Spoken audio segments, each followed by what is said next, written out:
cruz sagrada seja minha luz, não seja o dragão meu guia. Retira-te, Satanás, nunca me aconselhe coisas vãs. É mal o que tu me ofereces, e bebe tu mesmo do teu próprio veneno. Assim seja. Amém. Levanta-se, Deus, pela intercessão da bem-aventurada sempre Virgem Maria, de São Miguel Arcanjo e de todas as milícias celestes, que sejam dispersos os seus inimigos e que fujam de sua face todos aqueles que vos odeiam. Em nome do Pai, do Filho, do Espírito Santo. Amém. Podemos nos assentar. Boa tarde, gente. Eu não escutei boa tarde. Fala para quem está do seu lado, seja muito bem-vindo ao nosso acampamento Filhos de João Batista. Eu quero com muito carinho também acolher você que está em casa, nos acompanhando por todo o sistema de comunicação Canção Nova, rádio, TV, internet, Canção Nova Play. Que alegria ter você conosco. Seja muito bem-vindo ao primeiro acampamento da comunidade Filhos de João Batista. São 23 anos de carisma já no Brasil e no mundo, mas pela primeira vez estamos tendo a oportunidade de expor aqui, em rede nacional e mundial, um pouquinho daquilo que nós somos, da nossa essência, do nosso carisma. Então você que nos acompanha em casa, seja muito bem-vindo. Vamos dar uma salva de palmas para quem nos acompanha de casa? Para você que ainda não me conhece, eu me chamo Eduardo Oliveira, sou pregador e missionário da comunidade Filhos de João Batista. São 28 anos já caminhando com Jesus. Desses 28 anos, 23 são dedicados ao ministério da pregação. E completo agora, dia 26 de maio, na próxima segunda-feira, 12 anos de vida missionária. Há 13, 14 anos atrás, eu era diretor de empresa. Foi quando Deus pediu que eu deixasse tudo para viver única e exclusivamente para a evangelização. Sou natural do Paraná, mas há 12 anos me mudei para Minas, onde está a sede da nossa comunidade. Sou casado com a Edna, 22 anos. Tenho 2 filhos, o Juan, de 17, e o Benjamin, de 9 aninhos. E com grande alegria estamos hoje aqui partilhando um pouquinho daquilo que é a essência do nosso carisma. Abra sua Bíblia comigo, por favor. Evangelho de São Mateus, capítulo 3. Evangelho de São Mateus, capítulo 3. O tema da minha pregação é o conteúdo da pregação de João Batista. O conteúdo da pregação de João Batista. Mateus, capítulo 3. Eu vou lendo. Por este tempo, apresentou-se João Batista no deserto da Judéia, proclamando: arrependei-vos, porque o reino de Deus está próximo. É o que havia anunciado o profeta Isaías. Uma voz clama no deserto: preparai um caminho para o Senhor, aplanai sua estrada. Esse João usava uma veste de pelos de camelo, cingia-se com cintura de couro e se alimentava de gafanhotos e mel silvestre. Iam a ele de Jerusalém, de toda a Judéia e da região do Jordão, e se faziam batizar por ele no Jordão, confessando os seus pecados. Ao ver que muitos fariseus e saduceus iam para os que os batizasse, João Batista lhe disse: raça de víboras, quem vos ensinou a fugir da condenação que se aproxima? Dai frutos válidos de arrependimento e de conversão, e não pensais que basta dizer a si mesmo: nosso pai é Abraão. Pois vos digo, dessas pedras Deus pode tirar filhos para Abraão. O machado já está posto à raiz da árvore, e a árvore que não produz frutos bons será cortada e lançada ao fogo. Palavra da salvação. Aplauda a palavra de Deus. Meus irmãos, na Igreja Católica Apostólica Romana, quando nós vamos estudar acerca de Deus Pai, Deus Filho, Deus Espírito Santo, nós faremos um estudo chamado teologia. Quando nós vamos estudar acerca da Bíblia, a Sagrada Escritura, nós então faremos um estudo chamado exegese. Se nós queremos fazer um estudo acerca de Nossa Senhora, nós então faremos um estudo chamado Mariologia. Se nós queremos fazer um estudo e saber mais acerca dos nossos primeiros pais da fé, dos padres do deserto, nós então faremos um estudo chamado Patrística.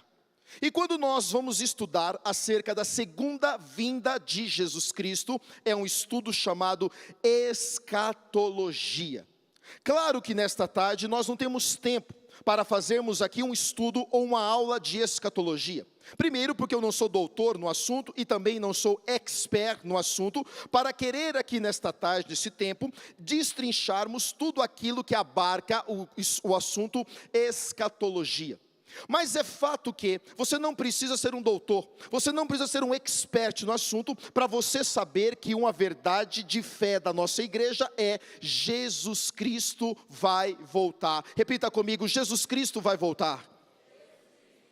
Sim, a doutrina da Igreja Católica, no seu magistério, nos seus documentos, na sua escritura, na sua tradição, afirma para mim e para você que Jesus Cristo vai voltar. Existe hoje 29 versículos bíblicos, 19 no Antigo Testamento, 10 no Novo Testamento, que afirma para mim e para você que Jesus Cristo vai voltar. Nós rezamos isso em cada Santa Missa, nós rezamos isso em cada terço, nós rezamos isso cada vez que eu e você rezemos a oração do creio, onde nós vamos dizer: Ele subiu aos céus e está sentado à direita do Deus Pai Todo-Poderoso, de onde há de vir julgar o céu e a terra. Ou seja, é fato e uma verdade de fé que Jesus Cristo vai voltar. Fala para quem está do seu lado: Jesus Cristo vai voltar. Ou seja, você querendo ou não, aceitando ou não, gostando ou não, é verdade de fé da nossa igreja que Jesus Cristo vai voltar. Mas a pergunta que muitos de nós podemos fazer é: tá bom, Eduardo, eu estou entendendo. A igreja, os documentos, as escrituras, o magistério e a tradição me afirma que ele vai voltar. Mas a pergunta é: quando é então que Jesus Cristo vai voltar? O próprio Jesus Cristo, no Evangelho de São Mateus, no capítulo 24, versículo 36, ele vai dizer: irmãos, quanto à minha volta, quanto à minha segunda vinda, eu não sei, porque somente o Pai que está no céu, que vai saber o dia e a hora em que eu vou voltar. Paulo agora também, São Paulo apóstolo, vai estar preso na prisão de Masqueronte. E Paulo agora vai escrever para a comunidade de Tessalônica, no livro dos Tessalonicenses, no capítulo 4 e 5, e Paulo vai dizer: irmão, quanto à segunda vinda de Jesus Cristo, eu não tenho nem autorização para sequer tocar no assunto.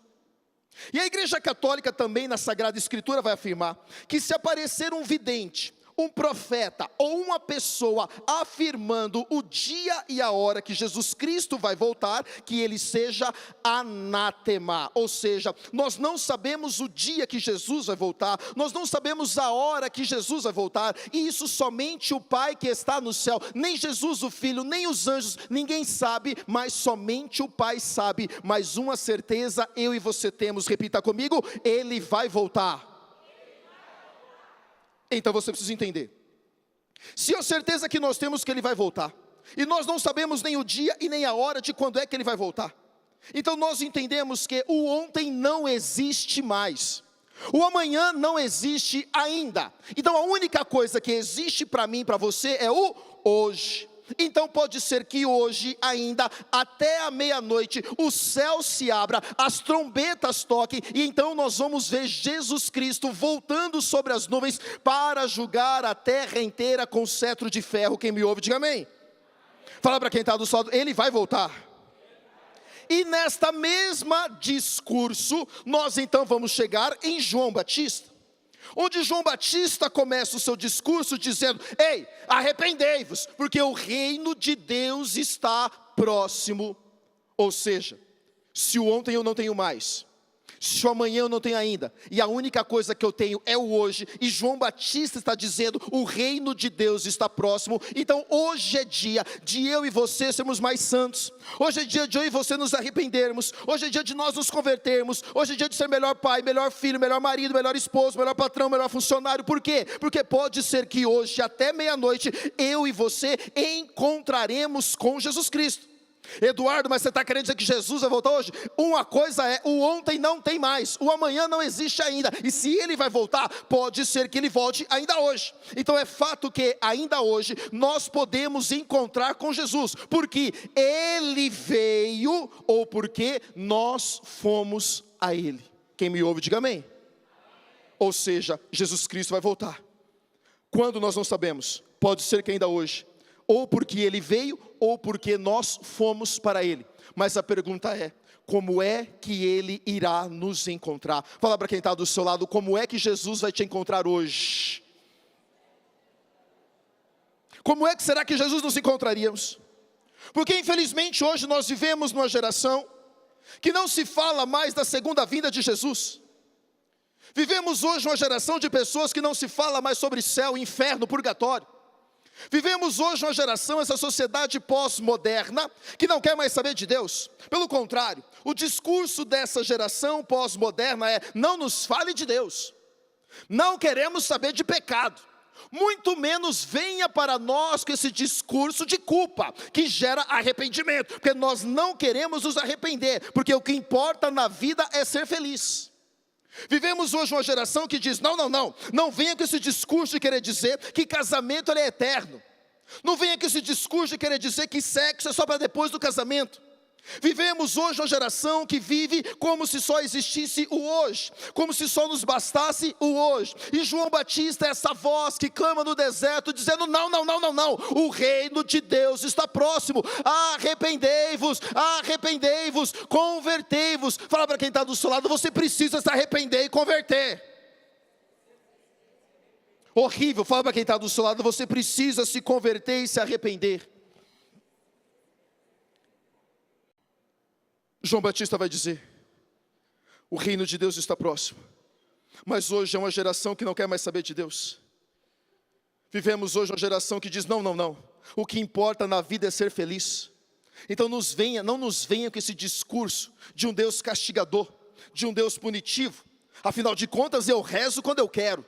Afinal de contas eu vou na igreja quando eu quero. Afinal de contas eu vou buscar a Deus quando eu precisar. Porque afinal de contas Deus é amor e Deus é misericórdia. Então no final de tudo Ele é misericordioso, Ele me perdoa e eu entro para o céu. Sim, isso é fato. Nós sabemos que o nosso Deus, Ele é um Deus bondoso e misericordioso. E esse Deus, Ele é tão bondoso e tão misericordioso que Ele nos fez por amor único, total e absoluto. Sim, Deus ama eu e você de maneira total, de maneira individual e de maneira absoluta. Mas nós não podemos esquecer que este mesmo Deus que é bondade e misericórdia, Ele tem diante da sua face, de um lado, a bondade e a misericórdia, mas do outro lado nós vamos ter a justiça de Deus, e é essa justiça que vai nos julgar pelos nossos atos, e para entrar no céu só entra quem é santo. E então aqui eu vou me lembrar de Santo Agostinho, um santo da igreja que entendeu tudo de pecado, mas também se converteu e entendeu tudo de conversão. E Agostinho, ao olhar para a face misericórdia e para a face justiça de Deus, Santo Agostinho vai afirmar: o Deus que te criou sem ti, não te salvará sem ti. Ou seja, Deus nos fez por amor, Deus nos fez porque Ele nos ama, mas para a nossa salvação, Ele depende de mim e de você, Ele depende com que nós nos arrependamos, Ele depende com que nós nos convertemos, Ele depende com que nós sejamos santos. Fala para quem está do seu lado: você precisa ser santo. Horrível, abra sua boca e fala: você precisa ser santo. Quem me ouve, diga amém. Quem me ouve, diga amém. Qual é a minha parte nisso, Eduardo? Se Jesus me criou, se Deus me criou sem mim, mas para Ele me salvar, Ele depende de mim, onde é que entra a minha parte? João Batista vai dizer: arrependei-vos. Arrependimento gera conversão. Então uma vez que eu me arrependo, eu me converto, e então eu sou merecedor do céu. Ou seja, o que é a minha parte? É a parte da conversão, do arrependimento. E quando nós vamos falar acerca de conversão, a primeira via que nós vamos ter de conversão é a conversão dos costumes. É o primeiro estágio, o que se espera de uma conversão de todos nós. O que é a conversão dos costumes? É o primeiro amor, é a primeira vez que eu conheci Deus. Então logo agora que eu conheci Deus, eu vou mudando os meus costumes. Espiritualmente, Jesus morreu para quê? Para nos salvar. Ele é o Cordeiro perfeito de Isaías 53. Ele carregou sobre si todos os nossos pecados. O castigo que nos condenava não condena mais. E então pelas suas santas chagas nós podemos ser curados, salvos e libertos. O catecismo da Igreja Católica vai dizer que Jesus desceu ao mundo para salvar a humanidade do pecado. Isso deu certo? Sim. Mas só que no final de tudo nós sabemos que Jesus Cristo foi condenado e morto na cruz por um povo que não queria saber da verdade. E o que a gente vê? Hoje como missionários, nós viajamos hoje o Brasil de norte a sul e outros países. E 90% do tempo nós ficamos hospedados em casa de famílias, em casa de gente de igreja. E me desculpa o que eu vou falar, mas muitas vezes o que a gente vê é um bando de gente da igreja, mas que dentro de casa tem comportamento e costumes pagãos. E Paulo vai dizer: eu estou no mundo, mas eu não sou deste mundo, eu sou do céu. Então o que é isso? Uma vez que eu comecei a caminhar na igreja, o que se espera de mim e de você é que a gente então vai mudando os nossos costumes. Aquilo que é do mundo sai e aquilo que é de Deus entra. Ou seja, quando eu começo a caminhar com Deus, eu preciso mudar os meus costumes. Eu mudo meu jeito de ser pai, meu jeito de ser esposo, meu jeito de ser filho, meu jeito de ser mãe. Então eu não uso qualquer coisa, eu não bebo qualquer coisa, eu não assisto qualquer coisa. Por quê? Porque eu quero ser de Deus. Ah, Eduardo, isso é ser radical demais. Não, querido, isso é querer ser santo. Que seja radical. Radical vem da palavra raiz. Precisamos sim voltar à raiz de uma gente que vai lutar, de gente que vai dizer não ao pecado, de gente que vai querer ser santo. Para isso, se for preciso ser radical, seja você radical. Mas o teu lugar não é aqui, o seu lugar é no céu. Pode aplaudir isso. Fala para quem está do seu lado: o seu lugar é o céu. Eu me lembro que quando eu comecei a minha caminhada na igreja, 28 anos atrás, eu aprendi que se eu quisesse ser de Deus, eu não podia comer qualquer coisa, beber qualquer coisa, assistir qualquer coisa, ouvir qualquer coisa, usar qualquer coisa. Por quê? Porque eu queria ser de Deus. E 28 anos se passaram. Tem lugares que a gente vai pregar pelo Brasil, que a gente não pode tocar em certos assuntos, porque afinal de contas hoje virou normal. A gente está no final de semana, clamando graça, cura e libertação, e no outro final de semana, a gente está enxurrascado tomando cachaça. Ficou normal hoje, a gente dentro da igreja, vestir uma roupa muito bonita, uma roupa modesta, ponhamos uma camiseta de Jesus, de Nossa Senhora, mas chegou o dia do casamento da prima, a pessoa aluga aquele vestido que só pela misericórdia de Deus.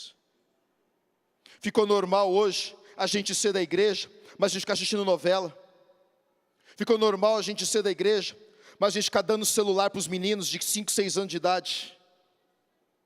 Ficou normal hoje a gente ser da igreja, mas a namorada do nosso filho dorme com o nosso filho no quarto do lado do quarto dos pais. E a gente vai achando que tudo isso é normal. Ah, Eduardo, mas é porque os tempos são outros, as crianças são outros, os jovens são outros. Me desculpa, mas se hoje os jovens são outros, as crianças são outros, os adolescentes são outros, é porque o pai e a mãe também são outros. A gente precisa se converter, precisamos voltar à raiz.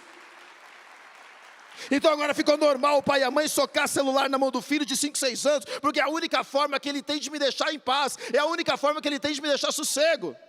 Então me desculpa, mas o seu filho, se você precisa dar um celular na mão do seu filho, porque é a única forma que você tem de ter paz, me desculpa, mas você está precisando aprender a ser pai e ser mãe. O problema não está no filho, o problema está em você. E sabe qual que é o problema? O pai e a mãe não podem tirar o celular dos filhos, porque o pai e a mãe não têm moral para tirar, porque o pai e a mãe não largam do celular também.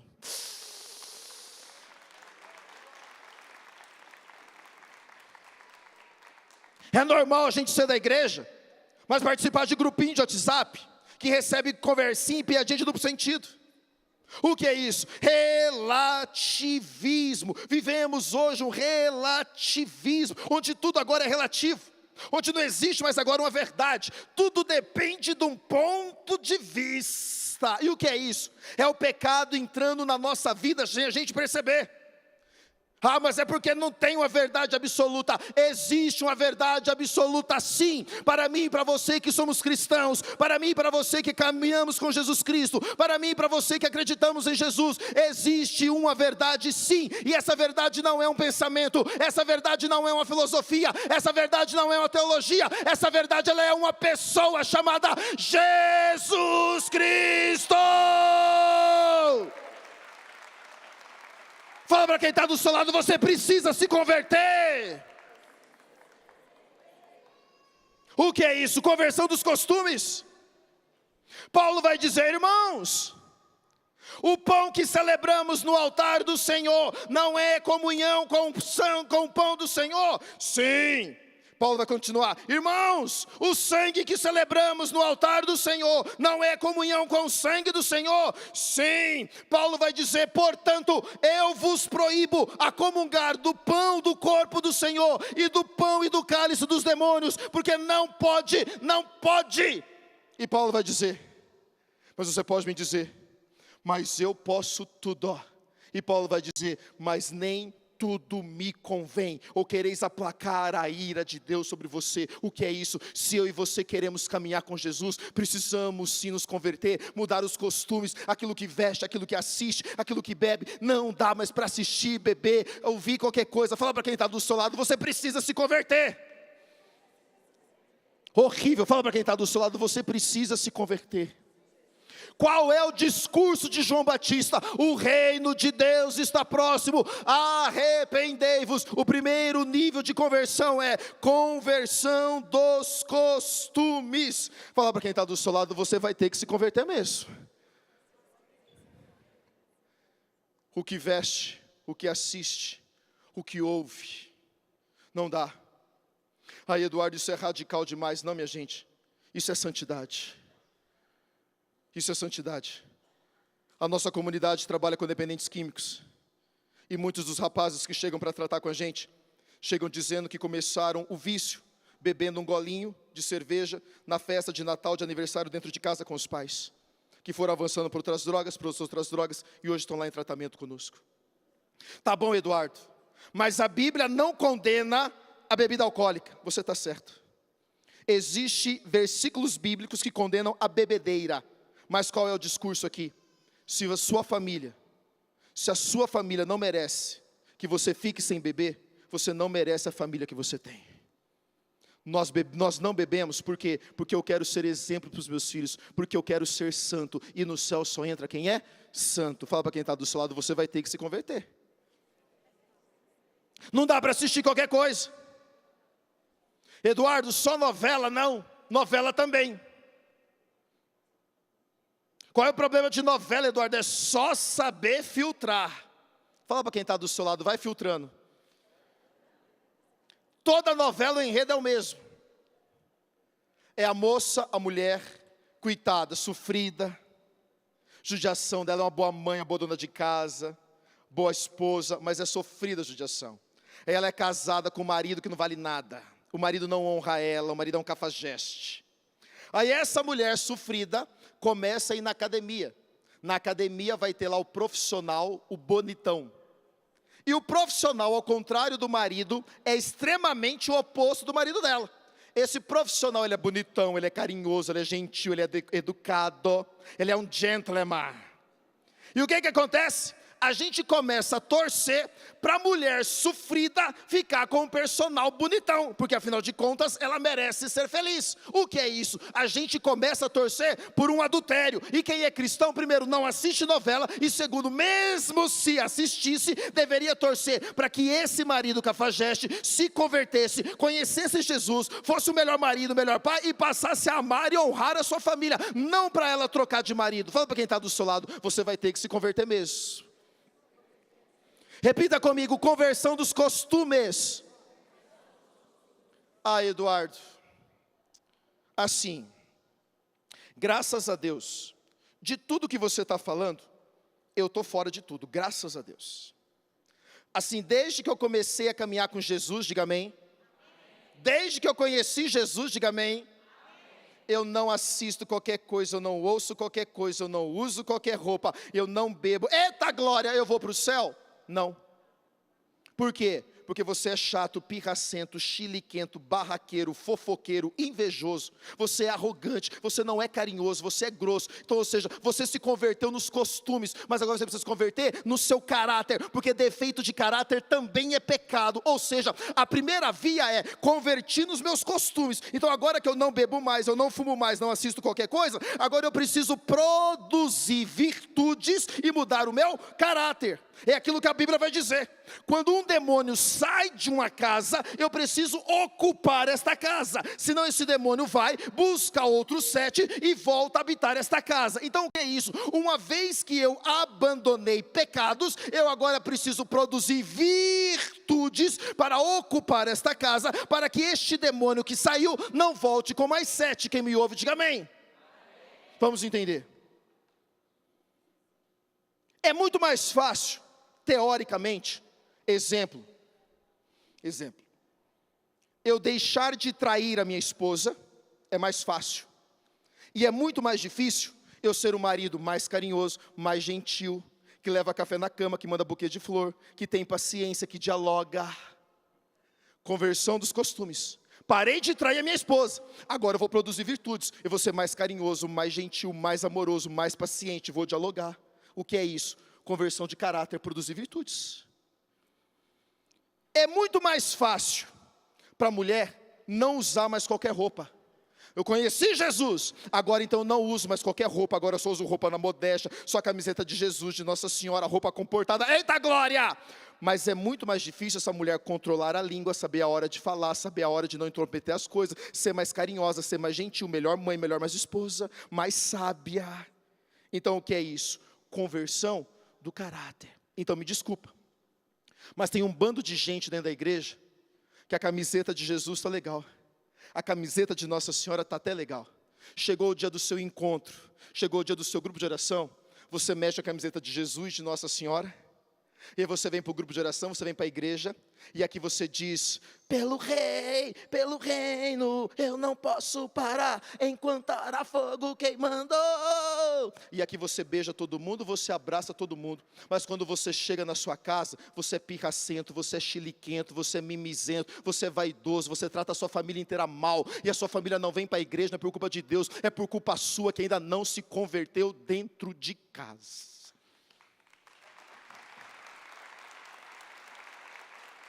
Fala para quem está do seu lado, você vai ter que se converter. O que é isso? Conversão do caráter, produção de virtudes. E me desculpa, mas hoje o grande problema da igreja não é falta de estrutura. O problema da igreja hoje é gente arrogante. O maior problema dos casamentos hoje não é capeta nem demônio, é gente que não conversa e não dialoga. O maior problema das comunidades não é falta de vocação, é gente vaidosa, mimizenta. Nós caminhamos hoje como se a gente não precisasse mais de Deus. E João Batista vai dizer, ai de vós, raça de víboras, quem vos ensinou a fugir da mão do Todo-Poderoso? O que é isso? João Batista está falando para a raça dos fariseus. E hoje existe um bando de gente farisaica dentro da igreja. Tem gente que acha, porque já caminha na igreja, porque já coordena movimento, porque você já é de pastoral, você acha que você não precisa mais mudar. Ei, o processo de conversão, ele é diário. Eu preciso me converter todo dia, eu preciso ser melhor todo dia. A minha conversão passa por ser o melhor marido, por ser o melhor pai, por ser o melhor esposo. Isso é conversão diária. Mas tem gente que acha, porque já deu a vida para Deus numa comunidade, acha que já está salvo. Não. João Batista vai dizer, o machado está posto ao pé da árvore, e a árvore que não der bons frutos, vai ser cortada e lançada ao fogo. E o que é bons frutos? É santidade. Deus não quer saber em quantas cidades eu já preguei. Bons frutos para Deus não é quantidade de curtida nem de seguidor. Bons frutos para Deus é gerado na santidade, na intimidade do secreto. Fala para quem está do seu lado, você precisa ser santo. Horrível, bata no seu peito e diga, eu preciso ser mais santo. Horrível, bata no seu peito, quero escutar o tum-tum-tum daqui para diga, eu preciso ser mais santo. Qual é o discurso de João Batista? O reino de Deus está próximo, arrependei-vos, crede no Evangelho, se converta. É preciso todos os dias nós gerarmos frutos de arrependimento, de conversão, mudando costumes, mudando caráter. Nós precisamos ser melhor a cada dia. Às vezes a gente acha que santidade, como é que eu gero santidade, Eduardo? Jejum, penitência, oração. Tem gente que vai ter que hoje colocar no papel quem é você. Assuma suas verdades. Essa geração de gente que fala pelos cotovelos, uma geração de gente que atropela as coisas. Ah, Eduardo, mas sabe o que é? Porque o meu jeito de ser é assim. Porque vovó era assim, mamãe era assim, e eu também sou assim. Ou então essa síndrome de Gabriela, porque eu nasci assim, eu cresci assim. Ou essa desculpa agora, é porque eu sou colérico, é por isso que eu falo tudo que vem na minha cabeça. Não, meu filho, isso é defeito de caráter. Porque quando eu conheci Jesus, Jesus me ajuda a dominar o meu temperamento, não é o meu temperamento que me domina mais. Fala para quem está do seu lado, você vai ter que se converter mesmo. Horrível, fala, você vai ter que se converter mesmo. Essa geração de gente impaciente, você não tem paciência para nada, você atropela tudo, você fala pelos cotovelos. E fala para mim, é verdade ou não é que toda vez que você fala pelos cotovelos, que você atropela as coisas, quando passa, quem fica se sentindo mal primeiro é você mesmo, sim ou não? Sim. Então por que você tem que se converter e mudar? Primeiro, porque você não está feliz do jeito que você está. Segundo, porque é pecado. Terceiro, porque no céu só entra santo e a sua família merece alguém melhor dentro de casa. Então, ou seja, precisamos sim aprender a controlar a nossa língua. Isso é conversão do caráter. Essa geração de homens insensíveis, homens brutos, que não diz que ama, que não beija, que não abraça. Precisamos sim converter o nosso coração, ser mais sensíveis, mais generosos, mais carinhosos, mais amorosos. Pôr o filho no colo, pôr a esposa no colo, eu preciso beijar mais, abraçar mais, porque eu preciso ser mais santo, eu preciso produzir santidade na minha vida. Fala para quem está do seu lado, você precisa se converter. Repita comigo, o reino de Deus está próximo, arrependimento, conversão. Conversão, ponto 1, dos costumes, conversão do caráter, conversão do coração. O que é conversão do coração? Uma vez que agora eu já mudei meus costumes, eu já não uso qualquer coisa, não assisto qualquer coisa, mudei. Eu agora vou produzindo virtudes e a conversão do coração. O próprio João Batista vai dar um ensinamento lá no Evangelho de São Lucas. Eu vou pegar. Em Lucas 3, João Batista vai dizer o seguinte. Se você deseja, abre aí comigo. Lucas 3, finalzinho de Lucas 3. Lucas 3, versículo 11. João Batista vai dizer assim: quem tiver 2 túnicas, dai uma a quem não tem, e o mesmo faça quem tiver comida. João Batista vai dizer: foram alguns cobradores de impostos também lhe perguntar: mestre, o que nós devemos fazer? E ele respondeu: não exijais mais do que está estipulado.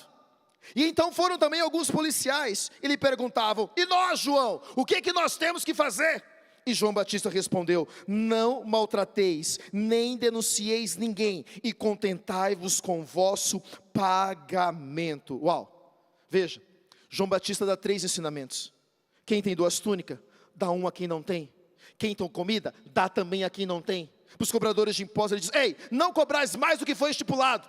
E aos policiais ele diz: não tratais ninguém com maldade. Isso é conversão do coração. O que é conversão do coração? É eu dar aquilo que eu não tenho, é eu sair de mim e ir ao encontro do outro, é eu não me achar melhor do que o outro, porque eu já caminho, porque eu já prego. Não, é eu olhar para a minha realidade, saber que eu sou pecador, que eu preciso me converter e eu preciso ir ao encontro do outro. É aquilo que Jesus também vai dizer: se alguém te der um tapa na face direita, oferece também a esquerda. Se alguém te obrigar a andar 1000 passos, ande com ele 2000. Se alguém te roubar o manto, dê também a túnica. E João Batista vai dizer: tem 2 túnicas, dá uma. Tem comida, divide. Não cobre além daquilo que foi estipulado. O que é isso? Conversão do coração.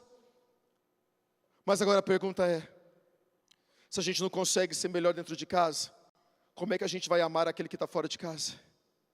E Jesus vai dizer: amai os vossos inimigos e orai por aqueles que vos perseguem. Se a gente não consegue conviver bem entre marido e esposa, entre pais e filhos, como é que a gente está longe de amar quem realmente é aquele que nos persegue, que nos maltrata? A conversão do coração é eu dizer: Jesus, que o Senhor cresça e eu diminua, porque eu não sou digno, nem mesmo de desatar a sandália dos teus pés. Não é sobre nós, é sobre Ele. Não é sobre Eduardo, é sobre Ele. Isso é conversão do coração. É você aguentar em silêncio.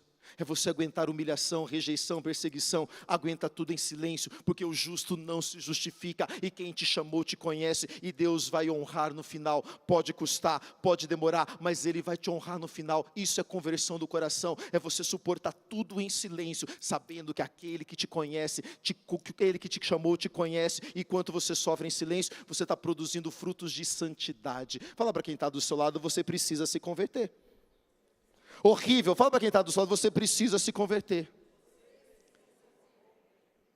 E eu quero assim, o que você entenda. Conversão dos costumes, conversão do caráter, conversão do coração. É só assim que nós vamos chegar no céu. Eu sou fruto deste terreno chamado Canção Nova. E quantas vezes eu escutei e aprendi com o Monsenhor Jonas Abib, dizendo que a gente precisa ser santo, porque no céu só entra santo. Quantas vezes nós escutamos de Padre Jonas dizendo, ou santos, ou nada. Ou santos, ou nada. Ou santos, ou nada. E é isso. Nós temos um legado a cumprir. Nós somos hoje João Batista, e nós precisamos fazer ecoar no Brasil e no mundo essa voz que volta a dizer, ou santos ou nada. É preciso a gente voltar a dizer que o céu existe, que o céu é verdadeiro e que só vai entrar lá quem é santo. Precisamos sair hoje deste acampamento, precisamos sair deste dia batendo no nosso peito, colocando no papel quem é a gente, assumindo as nossas verdades, dizendo, eu preciso mudar, eu preciso ser melhor. Por quê? Porque Deus me quer santo, e no céu só entra santo. E ou santos, saia daqui hoje, faça um exame de consciência de quem é você, coloca no papel, quem é você? Seus defeitos, as suas manias. Faça essa oração sincera. Eu me lembro que certa vez na nossa casa, nós temos a graça de ter o Santíssimo em uma das nossas casas. E eu me lembro que certa vez eu fui fazer um exame de consciência com Deus. Eu fui para o sacrário e falei, Deus, revela a porcaria que eu sou. Eu preciso mudar, eu preciso me converter, eu quero ser santo. E eu me lembro que ali, depois de umas 2 horas rezando diante do sacrário, Deus foi revelando os defeitos que eu tinha de caráter, que eu precisava mudar. E eu fui anotando. Anotei 7 defeitos de caráter que eu precisava mudar. Saí da capela chorando, porque eu me achei uma porcaria diante daquilo. E aí quando eu saí da capela, eu encontrei com a Edna, minha esposa. A Edna falou assim, tá tudo bem, meu bem? Falei, aham. Ela falou assim, por que você está chorando? Falei, estava tendo uma reunião com o homem ali dentro. Ela falou assim, o que aconteceu? Falei, eu perguntei para ele quem eu sou. E ela perguntou, e ele te falou? Eu falei, aham. Ela falou, o que ele te falou? Eu dei a listinha na mão dela, falei, olha aqui a porcaria que eu sou. Ela catou a listinha, olhou, falou, O que é isso? Precisamos mudar todos os dias. Às vezes a gente se acha melhor porque a gente está na igreja.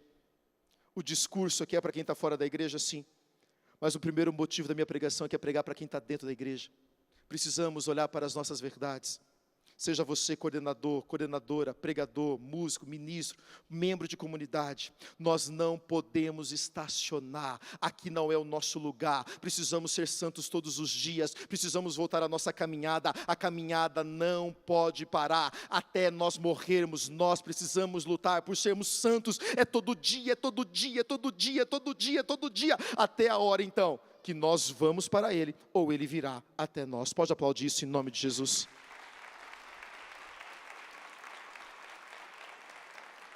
E eu quero finalizar para a gente rezar, dizendo, nós não temos alternativa.